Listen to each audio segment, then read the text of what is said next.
Okay. All right, teammate. All of you guys can stay muted. Just stay muted. And if after I cover something, if you do have you have some question, please unmute yourself. Then you can ask question. Okay. If you have a chance to read the book, you may not fully understand everything that I'm going to talk about, because this is not like a class. This is like a review class. So that's why if you guys don't understand something, if you didn't do some reading, maybe you may not fully understand everything, but do your best. Maybe take good notes. If you know how to write notes, take them. All right. So the first part we're going to start with, let's go to the starting completing the application, underwriting, and delivering the policy. So now when you come to life insurance, as you guys know, the first thing that you have to do, you got to do an application. So after you do the application, then you have to go to underwriting. And underwriting, they're the one that's going to be able to tell you how much it's going to cost and if they're going to accept the person or not. And then after that, if they accept the person, then they're going to come in to deliver, so you can deliver the policy. All right. So now, one other thing I just want to let you guys know, the application is the main thing, is the primary source. This is exactly where they go to if they're going to accept somebody or not. The application is the starting point. So that's the main thing they look at. So now what happened is, let's say that if you were, you are the agent and then you filed this application. Now, when you file the application, okay, now you'd send the application to the company. For example, whatever the company that you're working right now, you send that, you forward the application to the company. Now, the company also have a department called underwriting. So they take the application and they send it to the underwriting department. Now, when they send it to the underwriting department, now the underwriting department, what they're going to do, they're going to select the people they want to select. Then they're going to classify them, okay, which is there's 3 classes where they classify them: preferred, standard, substandard. Based on the class where they put you, then they're going to charge you based on that. Now, once the application approved, now the company come back, the underwriting take the policy and send it back to the company, and now the company send it back to the agent, and for the agent to deliver the policy. That's how the process goes. Then you deliver the policy. Then if they owe any money, then they have to pay whatever they owe. Then you give them the policy. Then they have to give you a statement of good health if they did not pay the policy. But if they already paid, they prepaid the application. When they send the application, when you send that in, if they already pay, you just give them the policy and they say you give them a receipt. If they have questions, you adjust their question, and so you give them the policy. So that's how the process goes. That's what this is all about. Okay. So now let's talk about who's a field underwriter. That's you. You are going to be the field underwriter. Then you might ask a question, you might say, well, why am I the field underwriter? Why they call me that? Well, teammates, you need to understand, as a field underwriter, which is you are the agent who solicit, okay? You are the agent who solicit the sale. So you make the sale. You meet with the client. You complete the application. So now you are in the field. That's why they call you a field underwriter, which is called an agent. Because why they call you like that? Because you are starting the underwriting process. Now, you cannot accept or deny a client, but you can have a pretty good idea if they're going to consider that person or not. That's why they call you a field underwriter. When you ask the client, do you smoke? Do you have high blood pressure?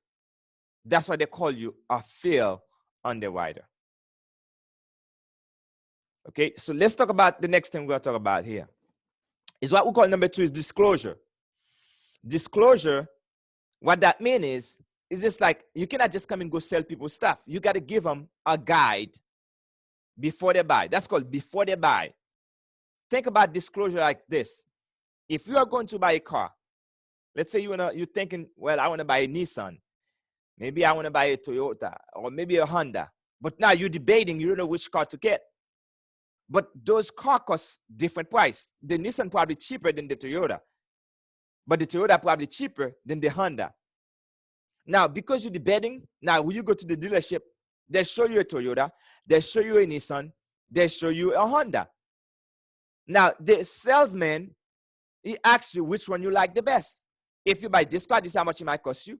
If you get this one, this is how much it might cost you. What they were doing at that time, they give you a guide. Now, let's say at the end of the day, you pick, you say, listen, I want to buy the Toyota. Now, if you buy a Toyota, now you know exactly what kind of Toyota it is. Now you find out, is it Toyota Corolla? Now you know exactly how much it costs you. If it is payment, you're going to know. If it's full price, you're going to know. So that's when you have to make payment. You're going to know, you know exactly the color of it. You know exactly if you play DVD player or does it have a Bluetooth in there? Because now it tells you specific stuff about it. So when it comes to life insurance, there is 2 disclosures that we're talking about. Okay? Of course, there is privacy notice included, whatever, and stuff like that. But the 2 disclosures they're talking about is a buyer's guide. That's it, buyer's guide before you buy. This is what you need to know about insurance in general. Because there is term, there's whole life. And then there's different term, there's different whole life. So depend the product they purchase from you, that's how you're gonna know what they know what's the difference. Okay. So now, once you give them the buyer's guide, in order for you to get them the other disclosure, what we call a summary, they will not get a summary estimate until they approve the coverage. So meaning, if somebody do not, okay, let's say if you do a policy for someone, if they don't approve them, where I can have a package like this one I have in my hand here, that's mean this is the summary. Now, inside the summary, that's where you find specific information. In the buyer's guide, they're telling you general information. So when I was talking about Toyota, Nissan, Honda, I give them general information. But when I pick exactly the Toyota, now I pick something specific, I know exactly how this thing works.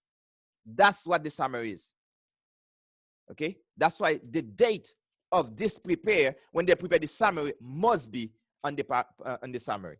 So that's what that means. So now, every applicant must be given a written disclosure. That's called basics information. That's what we call the buyer's guide. Okay? And if you do have a question, and if you don't want to forget it, there's a chat room. Type it. More than happy to check it for you. Okay? So, of the insurance that's being solicited means the insurance that you're selling, it must be given at the time of the application sign. So that's mean the buyer's guide, you must give it to them before they buy, before you collect the initial premium. Initial means the first premium. Before you collecting the first premium, you got to give them a buyer's guide. You explain to them how the insurance works, the different type of insurance. That's what the buyer's guide is there. Now, teammates, I'm preparing for the test, not the, okay, what's really going on out there. The real world is different than the test world. If you want to pass the exam, know what I'm talking about. Now, they might ask you a question, when should you give them the buyer's guide? Well, before they buy, before you collect the initial premium. What happens if you don't have the buyer's guide? Now, listen to me. As long as the policy have a 10 days free look or more, you can give them the buyer's guide when you deliver the policy. That's important. Now, I'm not here to tell you what you're going to be in the test or not. I can't do that. But read between the line. Okay? Parole parler, parole comprendre, nous connaissons tout parler créole anyway. All right. So, any question?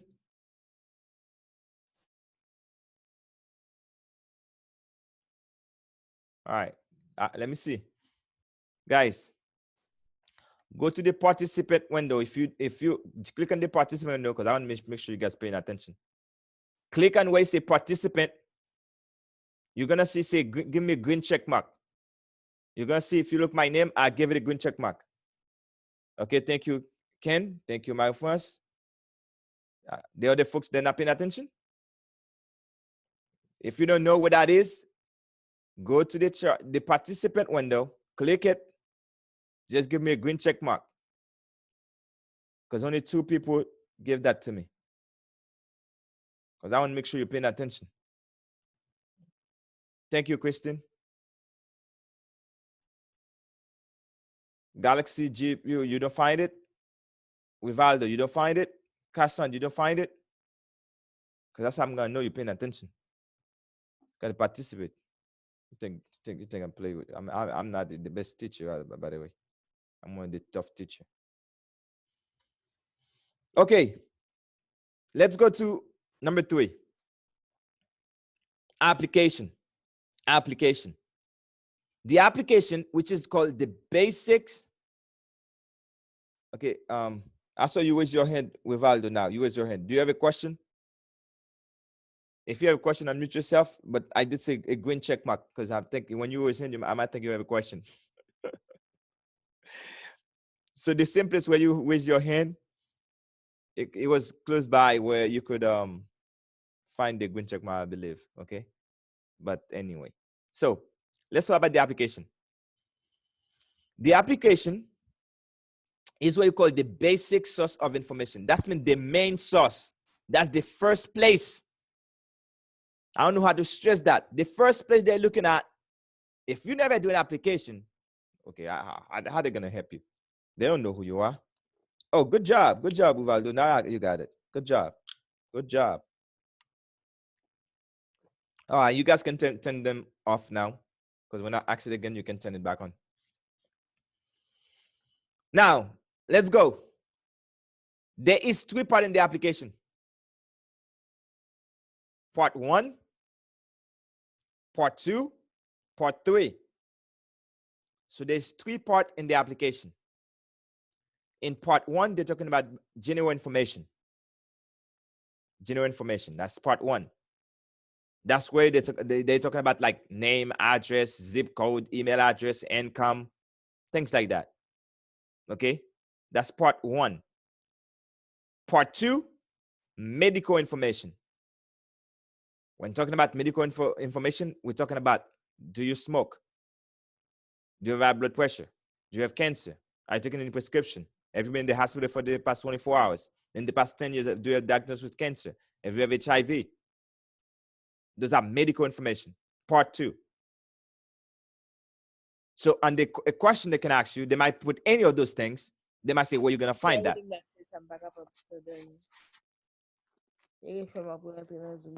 Okay, say Michael, I can hear everything you're saying into the Zoom. Okay. So that's part 2, medical information. Right now, I'm not upline right now. No RVP neither. I'm not.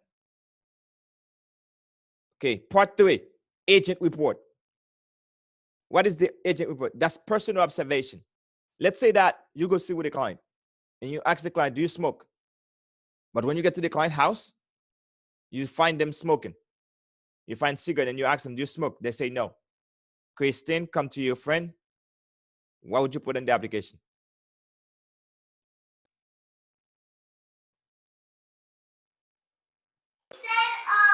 Whatever the client tells me to. Okay. If I ask him if he's smoking and if he says no, I will have to go by what he says. Okay. Then what would you do after that?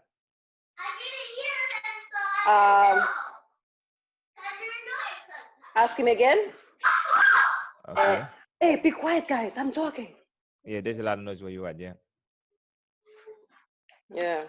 And I will ask him again if he smoked because I saw. Well, I will tell him I'll come and see cigarettes or if he's lying to me, blah blah blah. So okay. just You to can get the truth out of him. All right. Okay. Let me get that. Okay, that's good. You got the first part. So you can't do that. You can't tell him, hey, I saw you smoking right now. Why you lying? You know you should not be lying because I saw you smoking. What's wrong with you? You can't say that. You can't.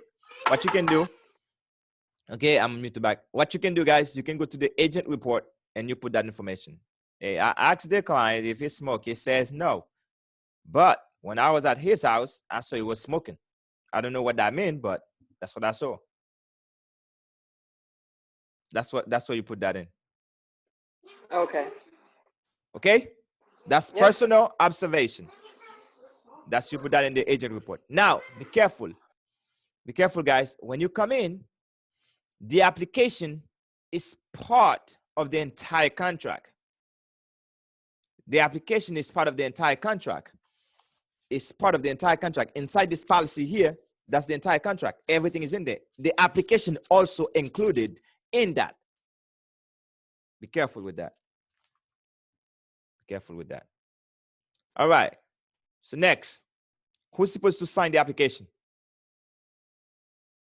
Okay. Now, that's depend. Usually, it's 2 signature. Sometimes it can be 3 signature. That's depend.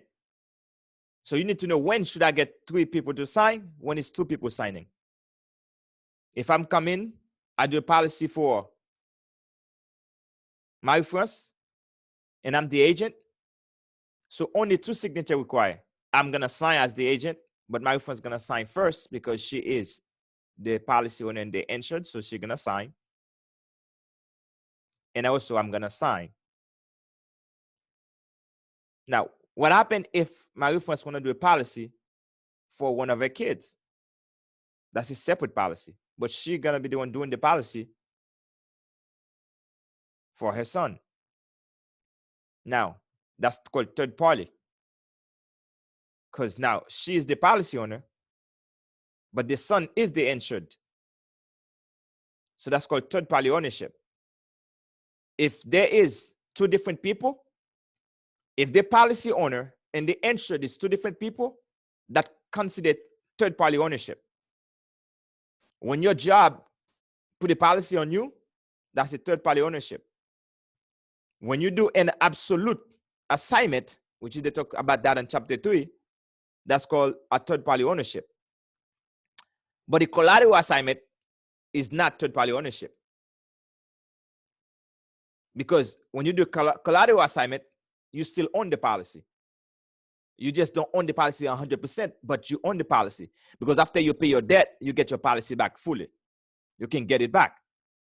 But absolute assignment, when you assign the policy away, it's just like you take a car, you sell the car, you can never get that car back. You give it away permanently. That's called an absolute assignment. So just be careful. When you're talking about key employee, that's considered third party. Every time, let's say if I put a policy on my wife, that's considered third party. When I put a policy on my kids, that's considered third party. But when I put a policy on myself, it's not third party. When there is no third party, 2 signature. If there is third party, there is 3 signature involved. All right. Hopefully you get that. Number 5. Number 5, talking about changes in the application. Okay, we all make mistake. What happens if I make a mistake in the application? What should I do? Well, there's different way you can fix it. You have to make sure the applicant, not you, the agent.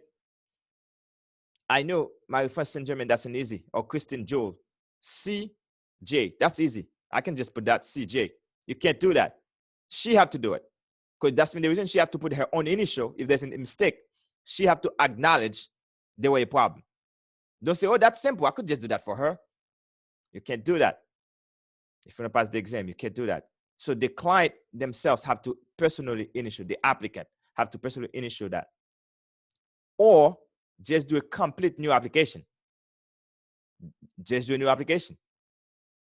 So when you do that, you can cross, on the first part right here, what you can do, you can cross the wrong information. But you can put the right information as the agent, but you cannot initial that.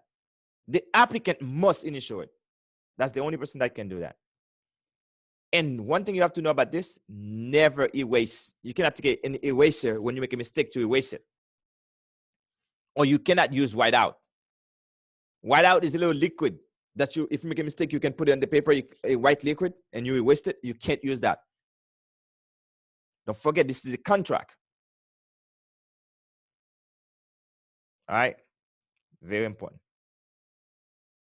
Question? Or no, I'll keep going.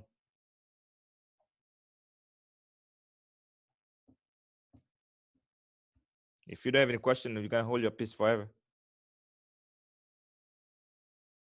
Number 6, there's some consequences when we make a mistake in the application. Now, when that happens, the consequence is it will delay the processing application. Because if you make a mistake, it will take longer for them to process the application. So the insurer, which is the insurance company, when you see the ER, okay, when you see ER, that's the insurance company, or what we call the principal. The insurer may return the application for completion. Because if there's a mistake, well, we're going to return it. So incomplete application, the insurer waives its right information if the policy issue with incomplete information. What does that mean? Now, if the information is important, they're going to ask you to answer that question. They won't issue the policy. But if the company go ahead and they issue the policy and they stuff into the application that's incomplete, they can't ever go back to the applicant and ask them to answer that question. Or because you did not answer that question, I'm not going to pay the death claim. Regardless, they have to pay because you issued the policy without the question being answered. That was your mistake. So very important. Question?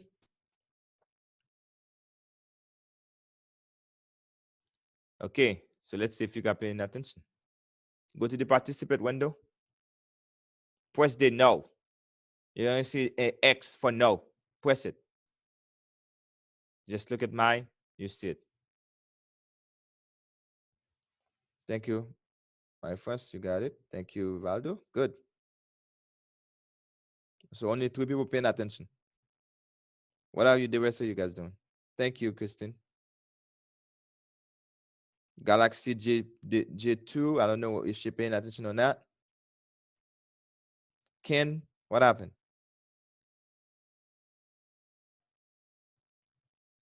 Remember, this is a class. This is no joke, man. My time is money. Either you're here or you're not. Because I don't want to kick anybody out.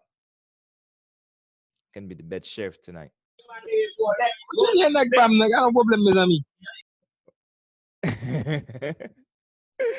Okay, all right. Number 7, guys. Warranties and representation. Listen, both of these things, they're called statements. Okay? When you sit with the client, when you fill out the application, what you're gathering is a bunch of statements. Now, there's 2 types of statement when it comes to insurance. There's a warranty, that's called a guarantee statement. Perfect example.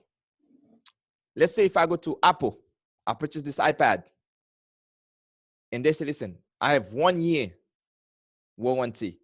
What does that mean? That means they guarantee this thing going to work for the next year. If it doesn't, return it. Either they give me a brand new one to replace it, or they fix it without no cost to me. It's guaranteed to beat you. That's what the warranty is. It's a statement, but it's not this. It's a statement. When you go to those places, that's what they're giving you. They give you a statement that is guaranteed to beat you. Representation, on the other hand, is also a statement, but that statement is a belief to beat you based on somebody's knowledge. Okay, so a warranty is an absolute statement. See, a warranty is a guarantee, is an absolute statement, but a representation is a statement that believed to be true based on someone's knowledge. And now look at this. Answers on an insurance application consider representation. Let me tell you that. Every time you ask somebody any question about insurance in the state, I know for Florida, I don't know about other states, but I know for Florida, they're called representation. Most likely, all the state is the same. They not warranty. For example, you ask the client, do you have high blood pressure? No, man, I guarantee you I don't. How do you know that? Point us up, and then you say,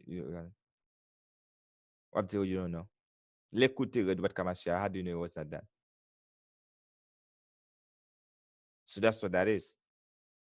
So you can't guarantee that. Matter of fact, while they come and do the test, your high blood pressure might go up. How are you going to guarantee that?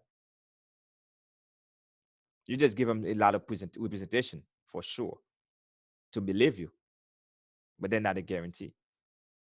So every statement made into an application for insurance, they are representation, not warranty. We're going to cover some other statement, by the way. And if you have some folks that were supposed to be here, they're not there, bad luck for them. All right. So while I was with that, so there's other statement they don't put here. Let me just cover them with you. Even though I don't see them here, I'm going to explain them to you. Now, also, you can find what we call a misrepresentation. They put MIS in front of this word. MIS, M as in Mary, I as in India, S as in Sam. You call misrepresentation. Now, a misrepresentation is mean not. MIS mean not. That means it's a statement that is not true. Now, there's another statement. It's called material misrepresentation. Not only that statement is not true, but it's material. Material mean if the underwriting department or the insurance company discover that statement is material, they were not going to give you the policy. It was going to affect the policy. So a material misrepresentation, that's when somebody was actually lying. He knows he had an attack. You ask them, have you ever have a heart attack? They say, no, never. But I have minor one. It doesn't matter how minor a heart attack is. It is. Or I have a minor stroke. Stroke is stroke. There's no minor in that. Or because it was a minor, I don't have a stroke. This is called a material misrepresentation. And that's fraud. That's intentional. So now, that's something that's not good. Question?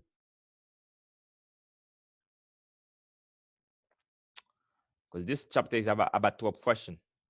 So far, if you understand what I just covered, you might have like maybe 2 questions, most likely, on your test. Good luck. Let's go to the underwriting part. But you got to go with this section because there's other stuff in there. Because I do believe in that section, while I remember in my head, there is other term they use in that chapter. And I'm going to see if I can cover some with you. The best that I can remember. One term they say, insurance is a contract. It's a contract between the policy owner and the insurance company, not the agent. When you give your policy, they don't have a contract with you. Because the company, you work on the behalf of the company. So your act is the company act. When you stay with the client, you're working on behalf of the company. So whatever goes wrong, it goes wrong for the company as well.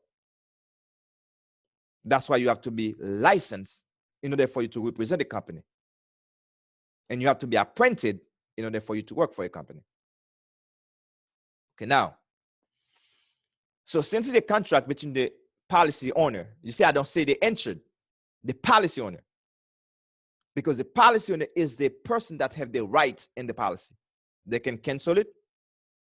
Okay, because remember, the policy owner can be different than the insured.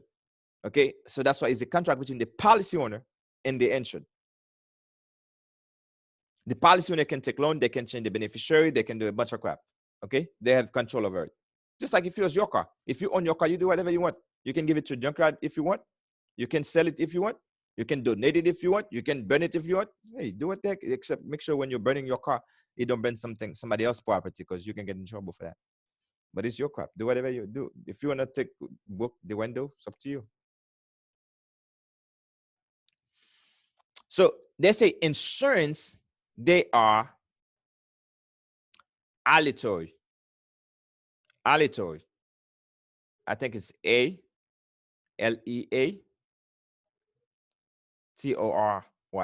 Aleatory. Aleatory means exchange of unequal value. Because insurance is exchange of unequal value. What does that mean? Somebody paying $100 a month for a policy, but they give them $100,000. That's mean the value, they're not equal. 100 will never equal $100,000. Even if you pay the policy for 5 years, if you multiply that, it will never equal $100,000. It's either one going to be more than the other. That's why the insurance is aleatory contract. A contract, you cannot have a contract with yourself. A contract is between two people or more. That's why it's the policy owner and the insurance company. That's why you call it contract. But it's an aleatory contract, unequal value, exchange of unequal value. Hopefully you know that. Also, they say that insurance also is a adhesion contract. A adhesion contract means go with them, okay? A adhesion contract means take it or leave it.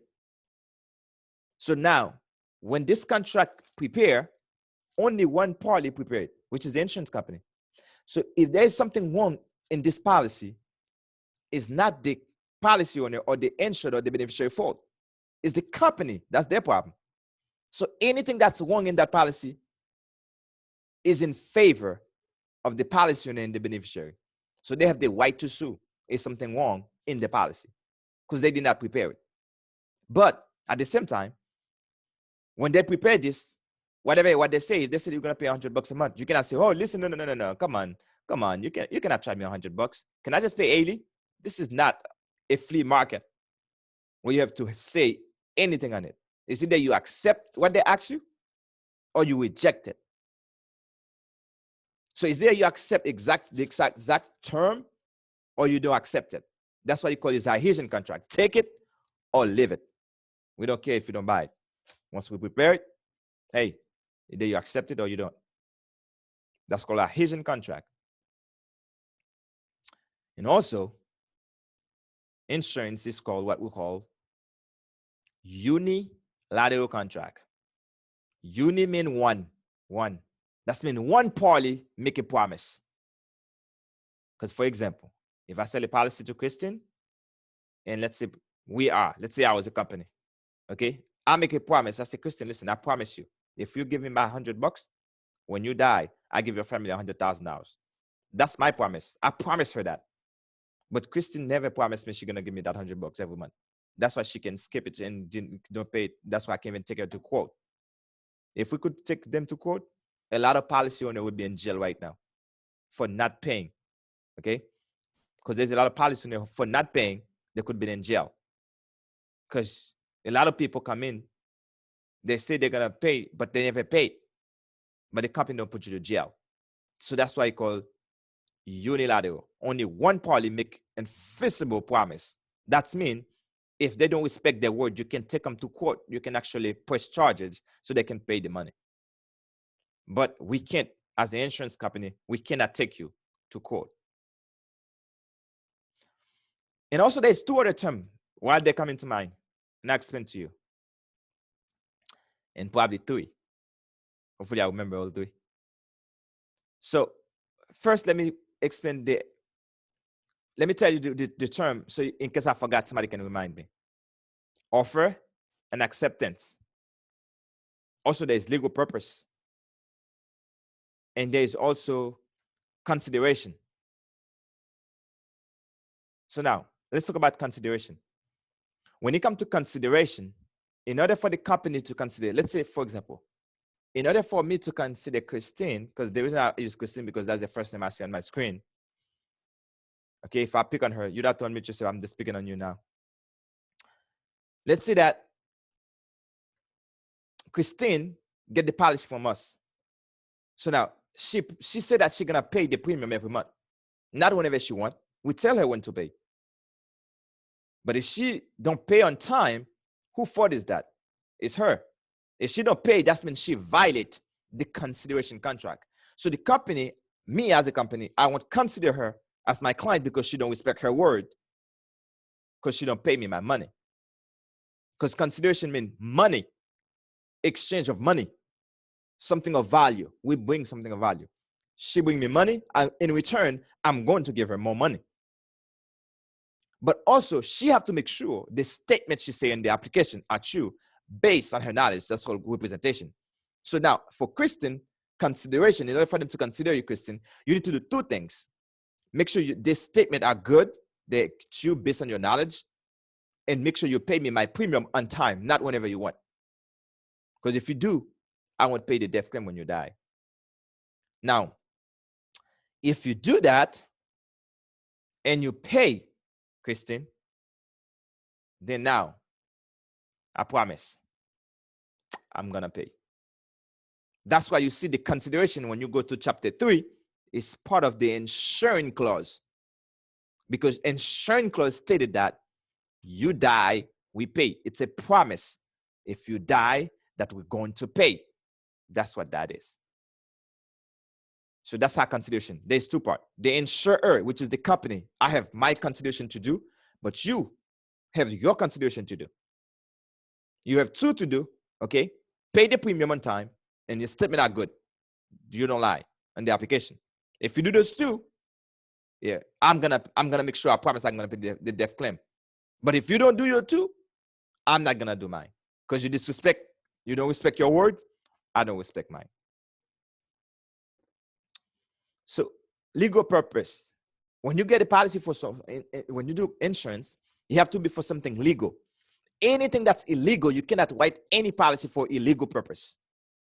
Now, if somebody buy a policy, then they're gonna go kill somebody. That's an illegal act. You can't do that. You can't do that. You can't do that. That's illegal.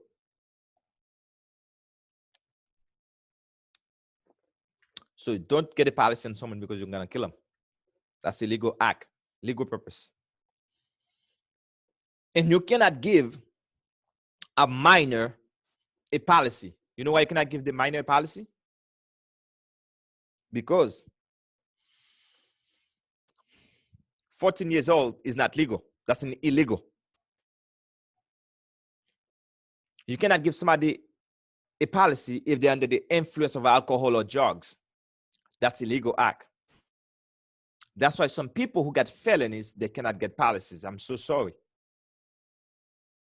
Because you do an illegal act. Because at any point, if you get a felony, who knows? They might come you and just give you the death penalty. And the insurance got to pay. This is some serious stuff. But anyway, that's beyond. I'm not to go to all this crap. But anyway, what else? And then that was the only. Oh, offer and acceptance.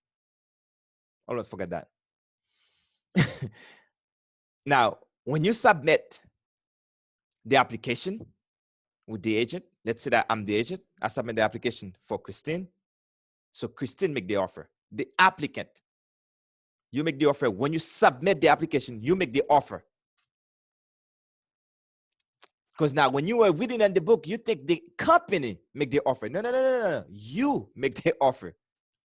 You make the offer. Now, the insurance company make the acceptance. The acceptance means they accept you. So when you get this, that's when you get accepted. If you never get accepted, you're not going to get a policy. You get acceptance. So you, the client, you make the offer. Okay? Then when they accept you, when the underwriting accept you, tell you how much you're going to pay, that's called the acceptance. Question? I think I've been talking a bunch of crap here today, man. Oh, Lord have mercy.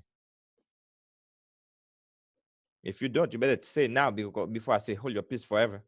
Because once I'm with the next thing, you can't go back. I'm not going back. I'm going to have to go back maybe while we watch this video if I post it somewhere. And if you want to see it, maybe go to the MMC Team TV on YouTube. Subscribe. Maybe I might post it there. And then you can go rewatch it. But anyway. Let's see. I think somebody have a question. Let's see. Let me read that question. Oh, no, I thought it was a question. Thanks, Christine. Glad you're here. Glad you enjoy yourself. Okay. Let's go to the underwriting. Now we're done. We're done with the application process. That's how you go through the process. Now we're going to go to the underwriting process now. I mean, what they're going to do. Now, listen to me. Now we send the application. The application go to the underwriting department. Now they're going to open it. See, Kristen, okay. Let me see. How old is she? Okay, date of birth, good. Oh, she look nice, man. Oh, her weight, not too much. 135. She's 5'10". Oh, she can be preferred. Wow, we're not gonna charge her too much money. Okay, Christine, that's a good policy. I'll check. Let me check MIB for you to see if everything okay. Oh, she have no prescription, never have any accident. Oh, she look good. She probably living for a long time. Oh, all right. We're gonna charge her less money. Take this one.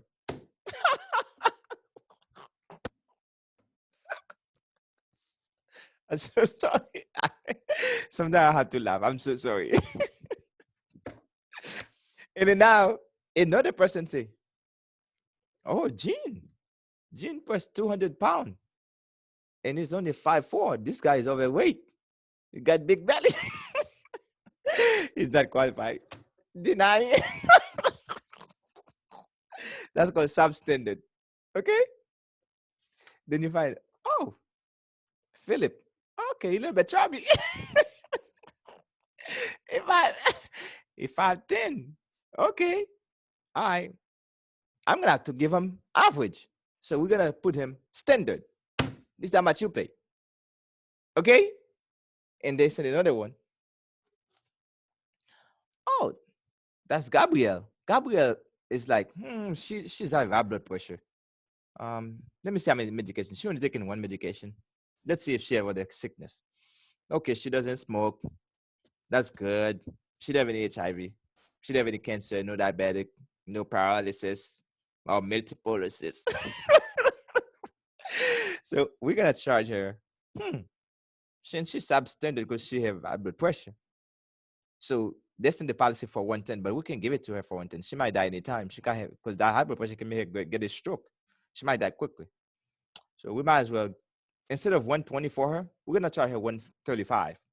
If she wanted, great. If she don't want it, who cares? Next.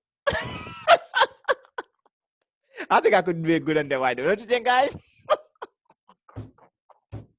That's exactly what happened when you send the application. Okay? That's what happened, teammates. Okay? So now you get the whole process here. Now, I know some of you are probably laughing. I think I'm joking. No. We shouldn't be laughing about that. Because there's a lot of people out there that really need the insurance, but at the same time they really can't get it. Why? Because they're sick, because something's going on with them. Yeah. It's not, it's not fun. I know. But let me ask you this. That's a good thing. I'm glad you put that. And that's why I say I'm not an agent. So don't get mad with me. But why did they take when they're sick to get the policy? Didn't you know they should have get it before that? Okay. Yeah, way before that. Yeah. So you see, that's why they didn't do hurry up. But the only way you can get paid from the policy is if you actually outlive the policy. Well, you can do that or probably too. Die. But I think the best answer probably they want you to be dead. I mean, they don't want you to be dead actually. When you get a policy, the company don't want you to be dead because the longer you live, great for them. But if you want to leave the money for your family, hey, they give you 2 years. After 2 years, man, do whatever you gotta do, man. Okay, anyway, but that was good, man. I'm glad you brought that up. That was a good one. But anyway, it's not funny. But the reason I make it like that is because you need to understand when the person get declined, it's not just the company that declined them, guys. It's not the company. It's the underwriting department. It's the same process for when you apply for a mortgage. When you go for a mortgage, when you go for a car payment, when you go for a credit cards, it's the same process. You go to the underwriting department. They the one that gonna determine if you're gonna get approved or not. And based on your credit, based on your stuff, they're gonna charge you based on that. The car insurance goes same way. The health insurance goes same way. It's a process.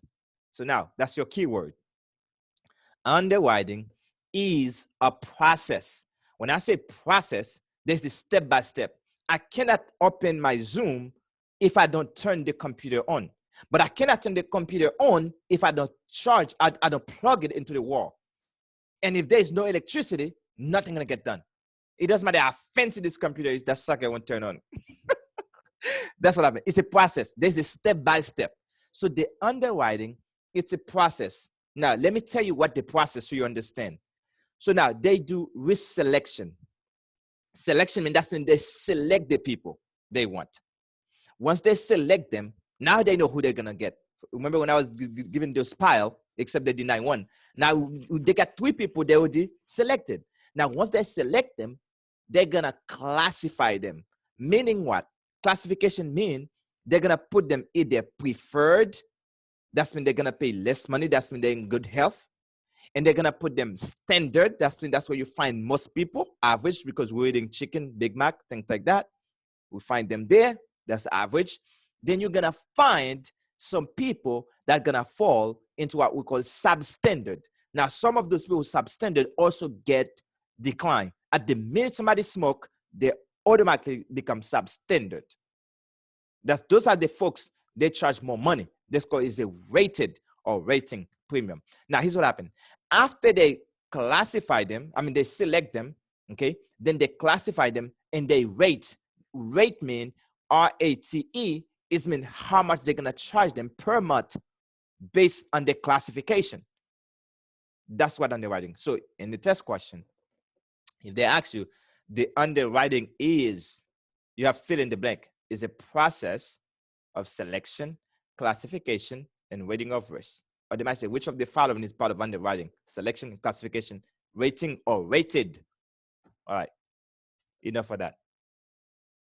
Next, let's go to insurable interest. That's one of the concepts many people do not understand.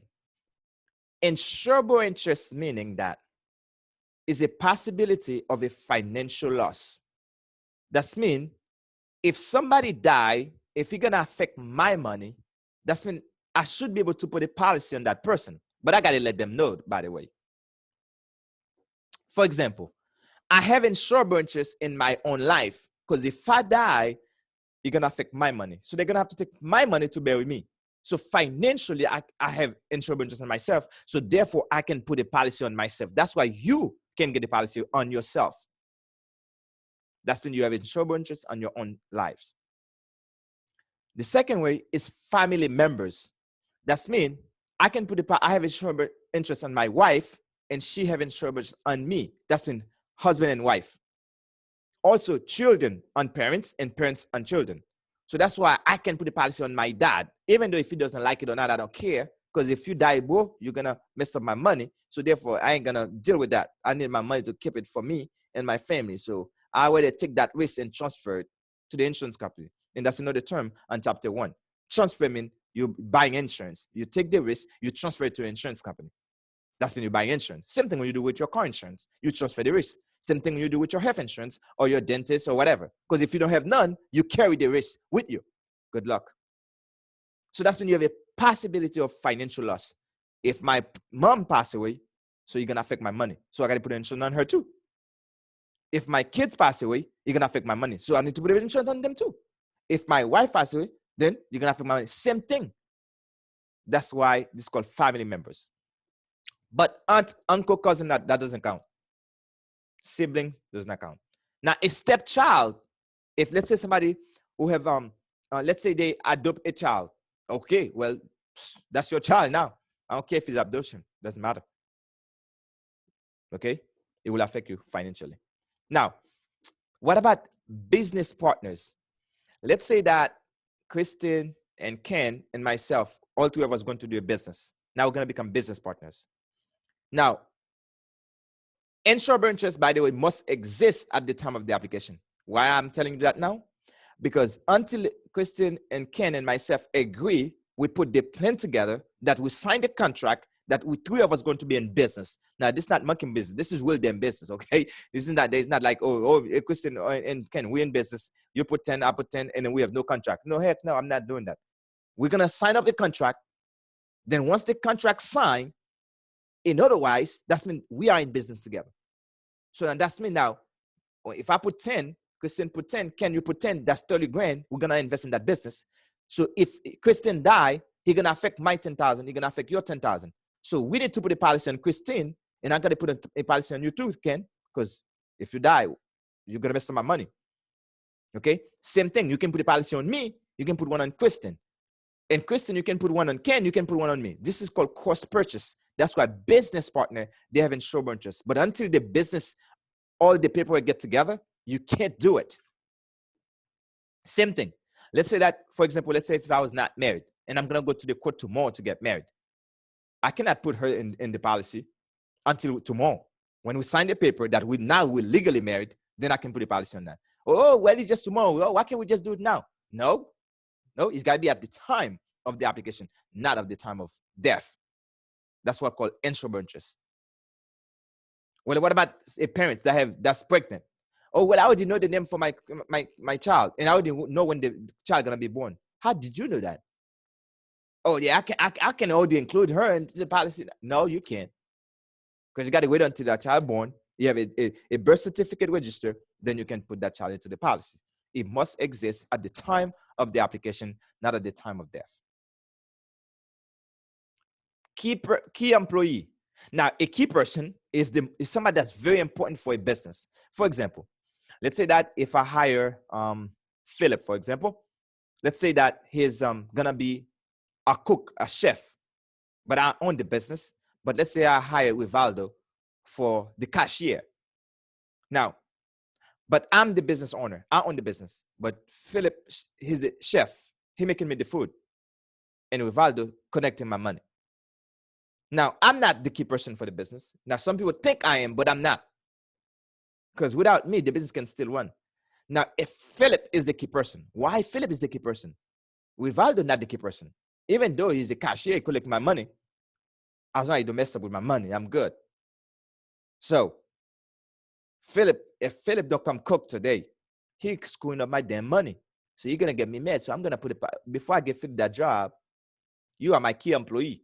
So I'm going to put the policy on you because I have financial interest in you. Because if you die, bro, you're going to mess up my money because you won't be able to come to cook for me. So therefore, I got to put the policy on you. If you're not willing to sign that policy, I ain't going to give you the job.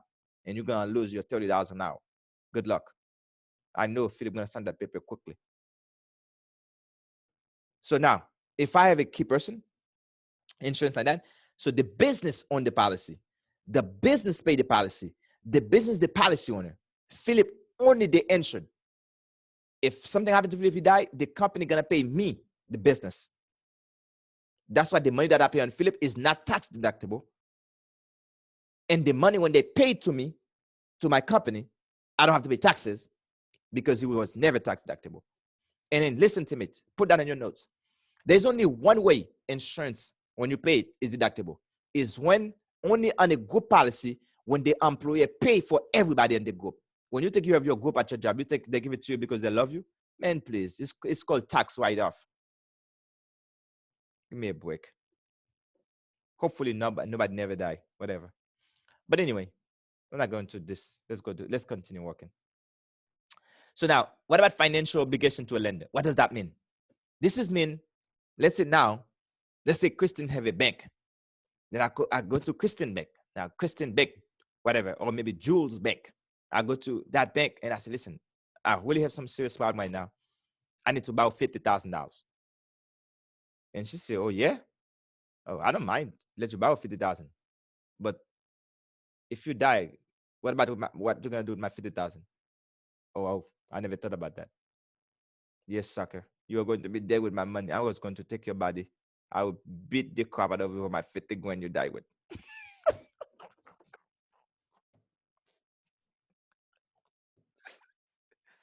Okay? Now your family know you owe me. You owe the bank. They're happy. They say, oh yeah, thank God. Now he doesn't have to pay that 50,000. That thing was stress him. Now you don't have to pay no more payment. See how you thinking? You're going to die with my money? So Christian said, hold up. I don't mind giving you the 50,000, but in order for me to give you that 50,000, bro, I'm going to have to put an insurance on you. Just in case if you die, I need my money.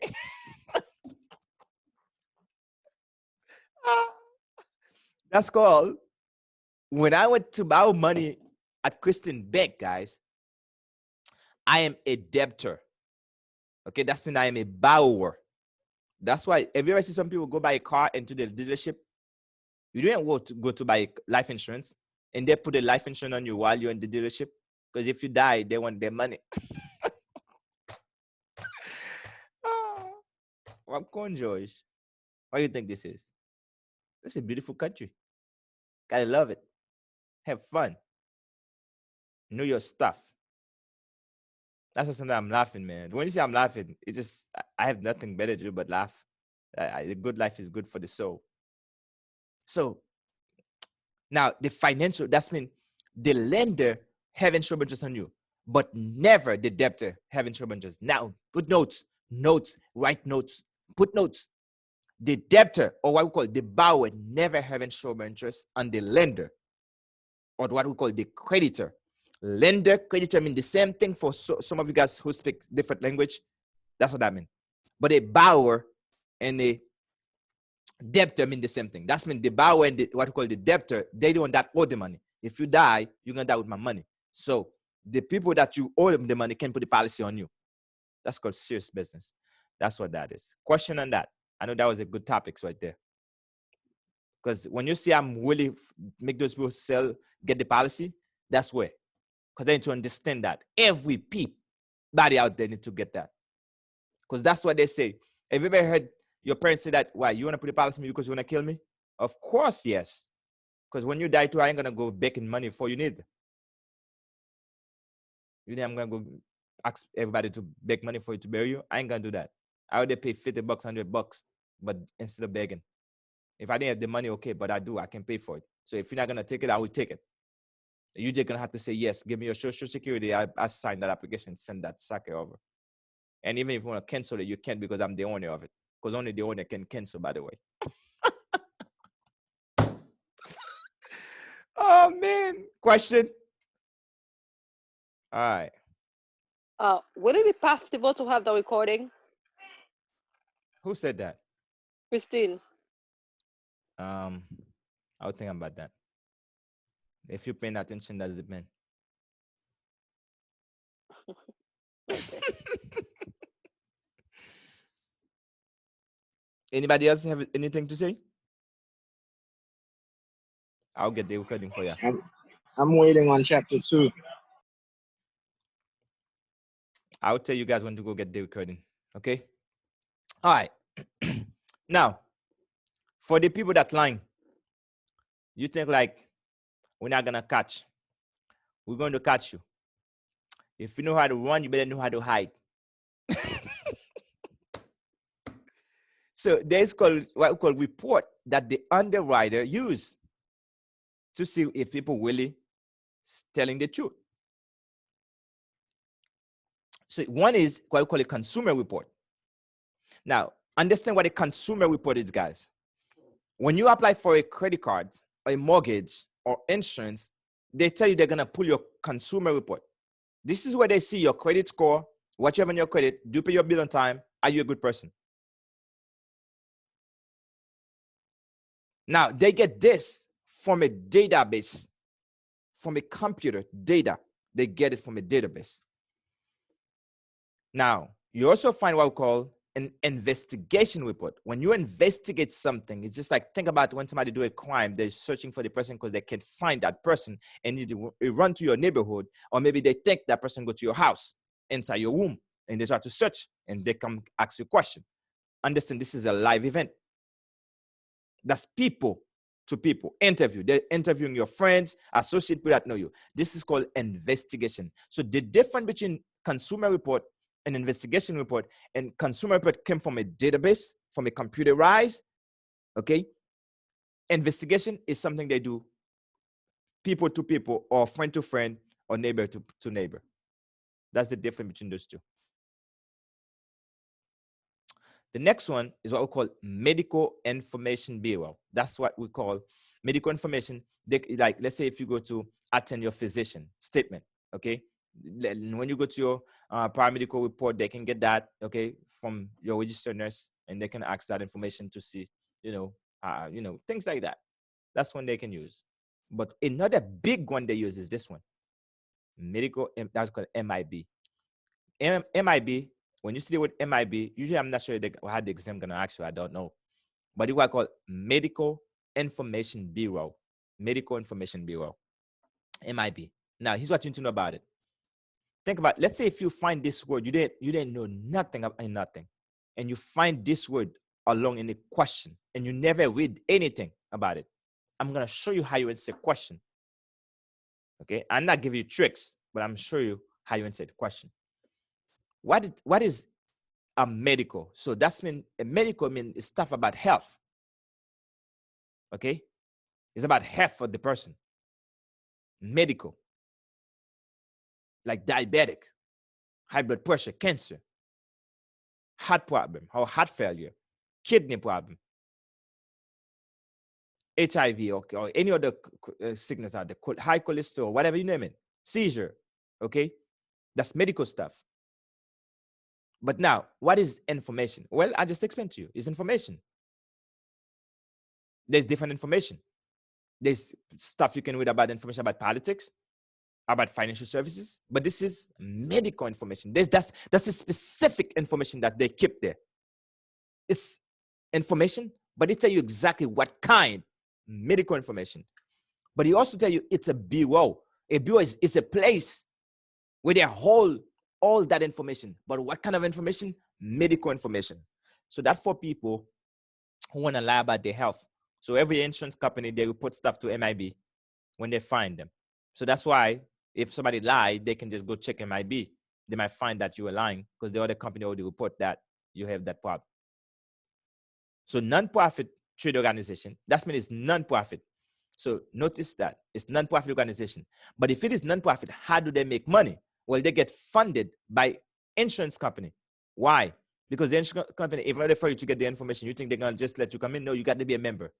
There's a membership fee they have to pay in order for them to be able to pull the information. That's how, even though it's non-profit, that's how they make money. Okay, that they collect adverse medical information. That's mean different kind of information from insurance companies, insurers. That's when they collect them from different insurance companies. Now, why they do it? Because you don't just tell me MIB, but there's a reason. It's because too many people was lying about their health. So the insurance company say, listen, guys, we have to do something. Other than that, those folks don't come and lying to us. They're going to lie to me. After that, they're going to, because I don't approve the policy, they can come to you, get it. So why don't we create something? If they come to you, if you don't approve them, hey, you put the notes there. When I go check there, then I'll be okay. You protect me, you protect you. Hey, this is called to protect fraud and to hold down insurance costs. Is to protect the insurance companies. Now, there is stuff that protect you, but not that. This one is to protect the insurance company. What I think they can check, medical examination, they can do tests for you, HIV. Now, one thing you have to know about the HIV testing, they have to let you know prior before they do the test. They have to let you know, hey, we're going to do that test prior they do the test. Now, if they discover you have that, they have the right to deny you. Okay? Excuse me. Now, another thing is called Fair Credit Reporting Act.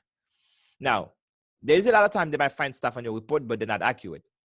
Now, when they're not accurate, okay, so now the insurance company and some of the people actually challenge, okay, they challenge the insurance company, hey, I know I'm not sick. Okay, there's different earners out there. One time somebody, I think, another earnest, for whatever reason, I think get a different problem. They think it was me. I said, don't you dare, that ain't no damn me. Get away from me. Okay, because there's people, they can make one mistake, one thing, and also people stealing people's identity. So you might have something on your record that's not accurate, but you can dispute that. But that's why they want to make sure what they're putting in there is fair. It's not anything that they just put there for the heck of it because they don't like you. Okay. Okay. So now, federal law, that's a federal law. This is a law, guys. It's federal. That means it's not a state law. That means it's a big law everywhere, every state. Is that it's established the procedures for reporting agencies. So the companies that's reporting stuff to ensure that the information are confidential. They want to make sure whatever they report, they have to keep it confidential. So if nobody requests for it, you cannot just say, oh, let me just put that in the news. Oh, I find Ernest sick. He got high blood pressure. He's taking a bunch of medication. He probably get stroke soon and die. That's a good news. Everybody want to read that crap, but you can't do that. You have to keep it confidential. And you have to be relevant. Don't put crap that's not even relevant. Or because Ernest was Haitian. That's irrelevant. What the heck this guy do with anything? That's racist. Okay? Or discrimination. If I put that to word, it would be better. Property use. They have to make sure the people who are using it, they use it the way they should. Okay? They don't just put it there. Anybody can go grab them. And they also got to make sure they protect the consumer against circulation or inaccurate absolute information. So they want to make sure that what they put in there is accurate. They never put false stuff in there. Also, they give the consumer the right to know what was on the consumer report. Now, when they're going to report your stuff, guys, they have to let you know in 3 days. In 3 days, they can say they're going to get that. They have to let you know. Know that for the exam too. 3 days, they have to let you know they're going to do it. Now, after they find out, let's say they deny you. Now, you need to know, okay, what did you find? They have 5 days to respond to your response. 5 days, they have to respond. They have to comply with your request. Okay? 2 possible test question here. Any question?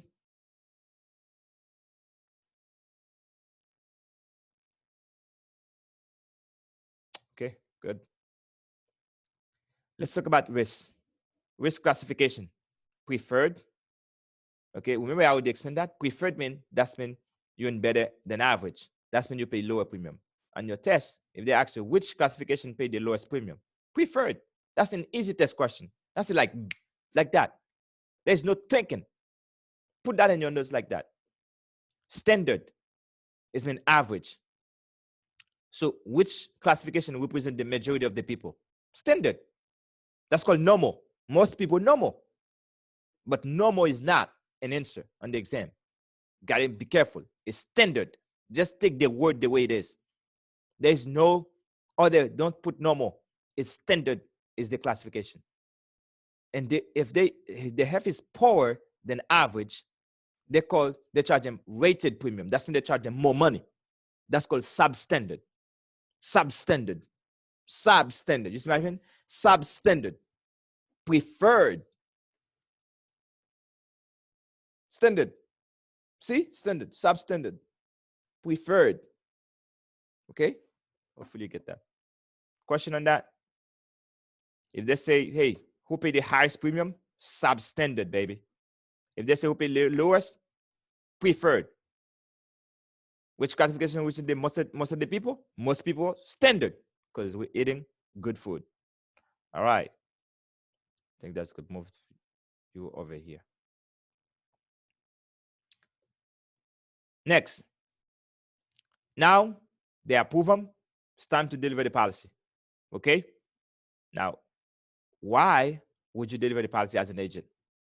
The reason you have to deliver it, some people say because you don't want the policy to, they steal the policy. Sucker, they can steal the policy. Because even if they steal the policy, so what? You can call the company because another one. Just make sure your client have identity theft. Okay? So now, protect your identity. Okay? But if their policy not going to be stolen, you can get another one from the company. So that's not the reason you personally deliver the policy. You deliver the policy as an agent to make sure the client understand everything in there. Maybe they might have some question that need answer, but you cannot change anything into the contract or highlight stuff. You can't do that neither. So let's talk about when does coverage begin. That's depend. In order to understand when the coverage begin, guys, you need to ask a question. Did they pay the premium when they do the application or they did not? If they pay the premium, coverage can begin on the date of the application or the date of the examination, whichever is later. Whichever is later. Date of the application or the date of the examination. But if they don't pay the premium, you send the application, they don't pay. That's when coverage is going to begin when you deliver the policy, but you have to collect the premium. And also, be careful, also they have to give you a statement. And they might tell you what that document called. It's called a statement of good health. A statement of good health. If you didn't pay, you didn't prepay your application. So you got to pay. I'll give you the policy. You also got to give me a statement of good health, meaning that you're still in good health. How do I know while in the process you didn't have a heart attack or maybe you have a stroke and you almost pass away? And if I know that's what happened, I won't give you the policy. I got to return it back to the company and I will inform them about the situation. If they want to still give it to you, that's up to them. You guys got it? Question? So when the policy is delivered, unless the premium is prepaid. If the premium is prepaid, that's okay. Now, what is the conditional receipt? A conditional receipt, what is conditional? Conditional means certain condition must be met. In order for us to give you that, certain condition must be met. So what are the conditions? When you see the word conditional in the question, I'm going to show you how you answer that. Find this word, if. If this happen, this will happen. So if this don't happen, this won't happen. Sorry.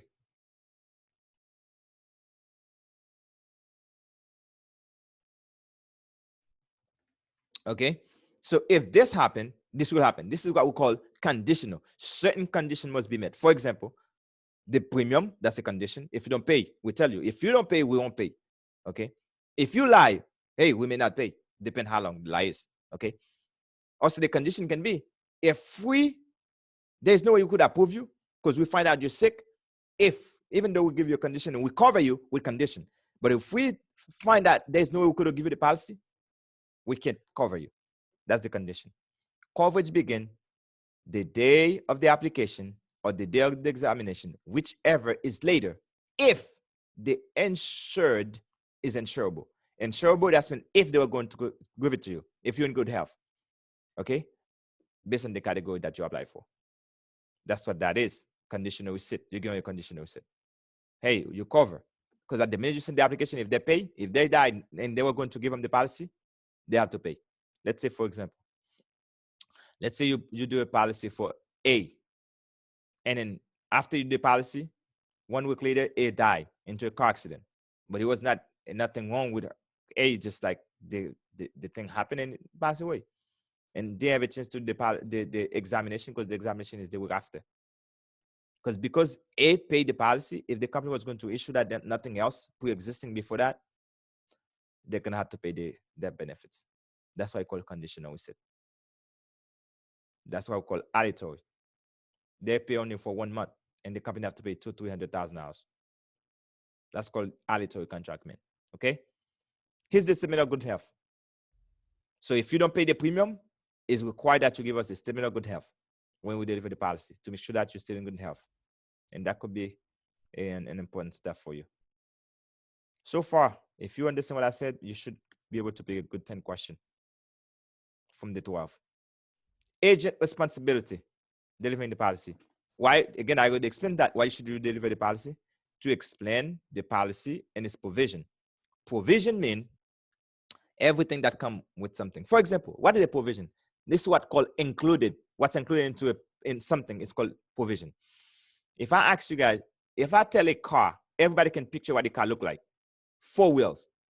Even though there's some of them that have more than 4, everybody know a car have 4 wheels. If I say motorcycle, everybody know motorcycle have 2 wheels. That's called provision. Okay? Guys, give me a second, guys.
I can't hear nothing. Oh, Hold on. so you guys are not paying attention. You guys should tell me. Oh wow, I've been talking and you guys didn't hear anything I'm saying. Thank Yeah, I you. thought you was on the phone. I said that. Oh, I couldn't hear nothing. oh, you guys should have. If you could not hear me, you guys should do that. I didn't know. Thank you, my first, for letting me know. Okay. Okay. So is what I was saying. So I had to go back to explain that. Okay. When I was saying why the agent have to deliver the policy, because to explain the provision, I already explained what the provision is. Okay. Riders, that's stuff that you add into a policy. Let's say when I was explaining the Toyota, when you go, you buy the Corolla, okay, at the dealership, but the inside is gray. You say, well, I don't want the gray. I want it to be black. But because you want it black, it's going to cost you more money. Okay, because they have to make that same car a different color. Now, let's say you say, you know what, the car only have a CD player and you don't want the CD player. Say, well, I want this car to have a Bluetooth, GPS, everything. Well, they're going to take that one in there. They're going to put a new one. They're going to charge you more money. That's called riders. So in policies, we're talking about riders. It's like with your premium, guarantee and insurable rider. You need to know the difference between riders and provision. Provision is stuff that come with any policy. Doesn't matter where you get them, like the grace period, okay, the free look, the owner's right, okay, the entire contract, the insuring clause, the consideration, the reinstatement. Those called provision. Every policy have them. It doesn't matter where you get them. But the riders, those are stuff that you add to a policy to make it more beautiful, more sexy. The sexier you are, hey, more money costs. Same thing you guys, especially the females. You put a lot of riders on you. You put the wigs, the perics, the makeup, everything. It costs you more money because you have to buy those things, okay? Because you want to look sexy. All right, exclusion, not covered. Not everything covered. This stuff that's not covered. So, for example, if you say you get a policy because you want to kill somebody, it's not covered. Suicide is not covered. Suicide is not covered for a period of 2 years, but it will cover thereafter. After 2 years, you kill yourself, your family gets to enjoy the money. Good luck with that one. So, explain any waiting. So let's say after you do the policy, maybe they might charge them more money than expected. So you have to let them know why they charge them more money. So they understand, hey, this is why they charge you, because they find you substandard. Okay, so you find you're diabetic. So or maybe they find you have high blood pressure.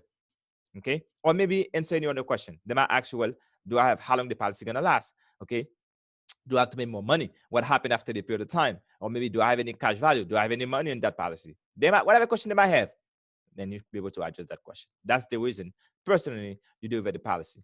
But you can also mail the policy, or you can deliver the policy electronically. But there is no reason that say that you can only do one. No, you can do the way you don't just say you go to the exam, say, or you can only do mail, or you can only do electronically. No, you can do either or. So be careful how you answer the question, because they try to trick you. If they trick you enough, you get to give them $44 if you're down in Florida, but in a different state, you might even close to the exam might be cost you close to $100. So you have to give them that money. So I wish you the best of luck on that one. So just be careful. If they can trick you enough, they get you more money. You have to give them more money. All right.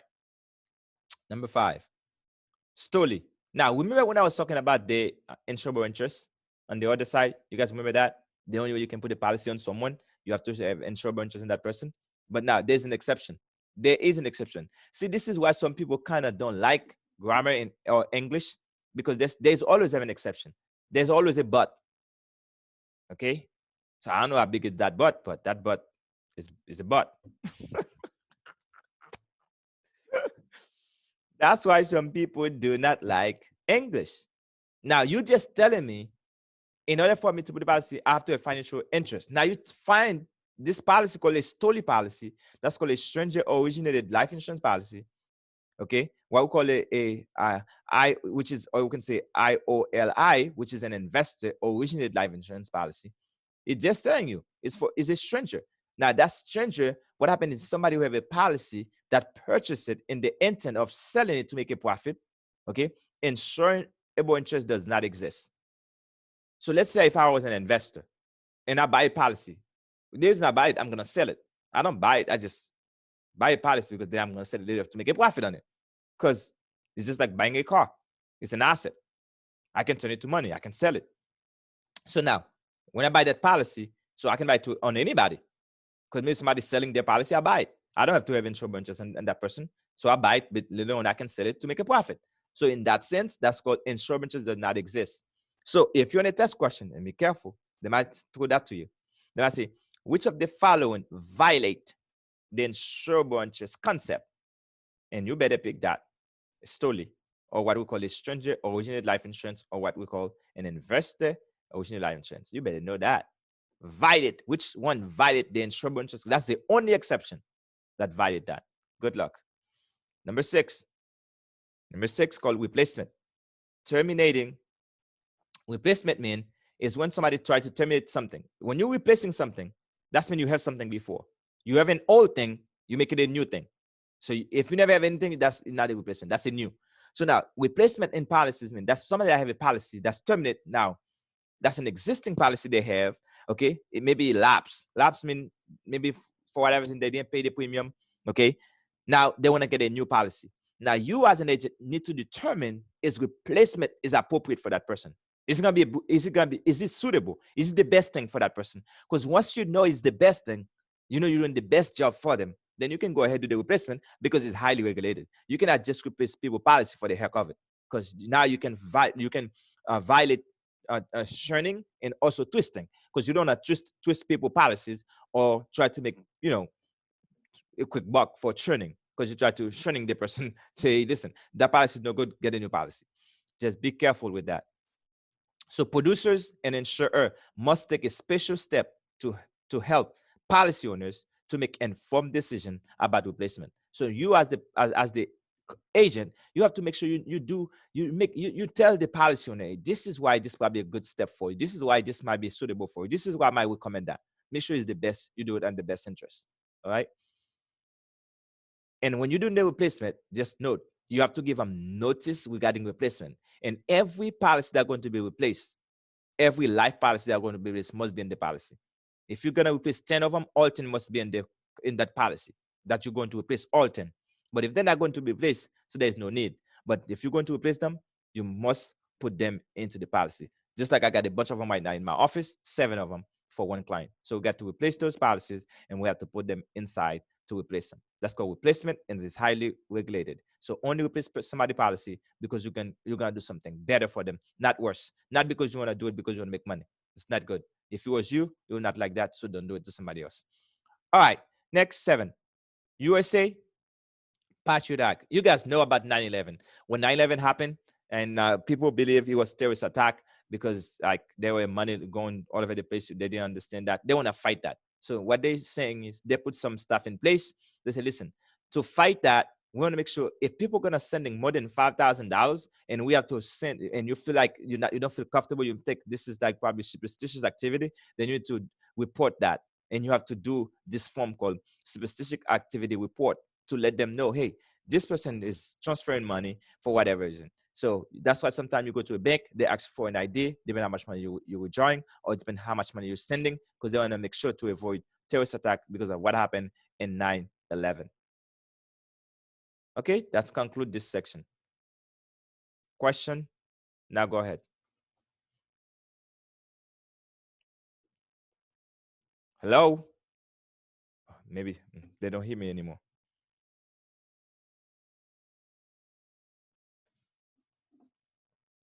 What did you say? I said, do you guys have any question? Because we're done. Good. Any question? I'm good. All right, because if you guys have any question, you got to hold your peace forever. Okay. All right. So just for the purpose of this, we're going to have to stop this recording now.